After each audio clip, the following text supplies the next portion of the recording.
Gusto ko lang ipaalam sa inyo lahat na napakahirap itong gabing ito para sa aming pamilya. Mayor, ano po nangyari kay Doña Pilar? Nabalitaan po namin, nabaril po siya. Ito na po aming official statement. Si Doña Pilar Guerrero ay na-ambush at nabaril. Sa kasalukuyan ay siya ay nasa critical condition. At hihingi po namin ang iyong pag-intindi na sana po ay samahan niyo kami sa aming pagdarasal na makarecover po ang aming mahal na ina.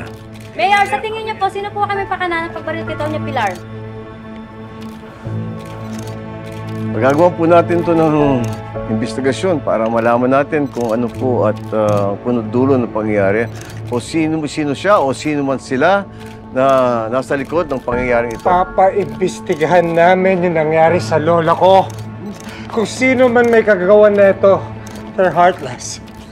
Di kasali yung lola ko sa eleksyon na to at siya pa yung nadamay dito! Sorry. Pasensya na po ang ating Congressman Miguelito dahil naging emotional siya.